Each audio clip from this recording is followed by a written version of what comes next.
सतत गेल्या 10-15 दिवसांपासून दक्षिण सोलापूरमध्ये आम्ही या पूरग्रस्त गावामध्ये जाऊन फिरत आहोत, बघत आहोत।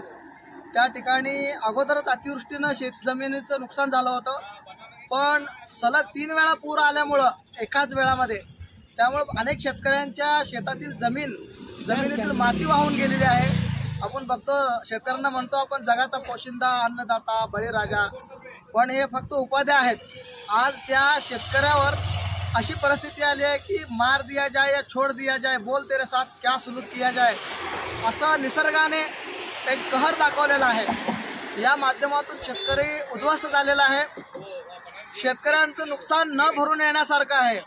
आज सरकार, किमान मायबाप सरकार या शेतकऱ्यांच्याकडे बघावं, कारण शेतकरी जगला तर सगळे जगतात।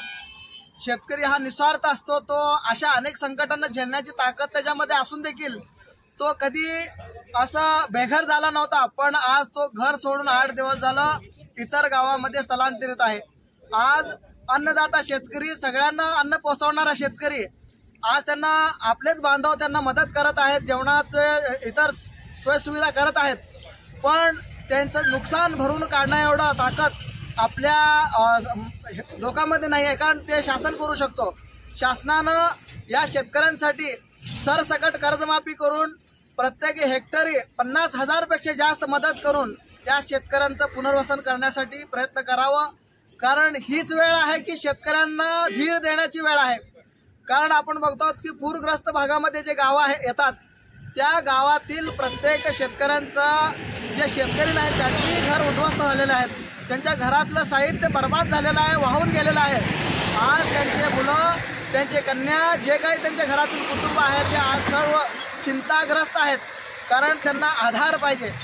आज सरकार पुढाकार घेऊन जरा आधार त्यांना देत नसेल तर हे दुर्दैव आहे, कारण हेक्टरी तुम्ही 5,000 देऊन त्यांना काही होणार नाही। त्यांना किमान 50,000 हेक्टरी मदत करून, कारण त्यांची जमीन 5 वर्षापर्यंत काय पीक न येण्यासारखी जमिनीची अवस्था झालेली आहे। त्यांच्या अनेक पिकांचं नुकसान या ठिकाणी झालेलं आहे। आपण बघू शकता की तुम्ही पूर परिस्थिती भागाचा आढावा घेतला आणि मीडियाच्या माध्यमातून सरकार हे बघत आहे, तरी मुख्यमंत्री देवेंद्र फडणवीस साहेब म्हणतात आम्ही मंत्र्यांशी चर्चा करू, मंत्री पाहणी करतील। मंत्री काय पाहणी करणार आहेत? ऑलरेडी आपला महाराष्ट्र आणि संपूर्ण देश बघतोय महाराष्ट्राकडं, गावं उद्ध्वस्त झालेले आहेत, शेतकरी रडतोय, आणि आपण मंत्री पाहणी करू दे, हे करू दे असं न करता सरसकट तुम्ही कर्जमाफी करा, आणि शेतकऱ्यांना जे चिंता आहे, शेतकऱ्यांच्या ज्या मनामध्ये काळजी आहे ती थोडी कमी होईल, कारण त्यांचं नुकसान कुठलाही सरकारही भरू शकत नाही आणि आपण त्यांचं नुकसान भरून देऊ शकत नाही, पण त्यांना एक आधार आणि धीर देण्याचं काम तुम्ही करू शकता। तात्काळ हा निर्णय घेऊन तुम्ही एक आधार या ठिकाणी शेतकऱ्यांना द्यावा।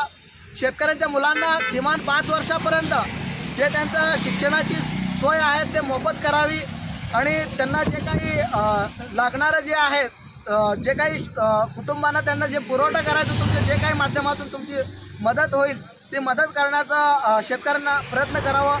सरकारनं जे काही आपल्याला पूरग्रस्त गावासाठी विशेष करून त्यांना त्यांच्या घरात नुकसान झालेलं आहे, त्यांचे घरं बांधून देण्यासाठी पण प्रयत्न करावं।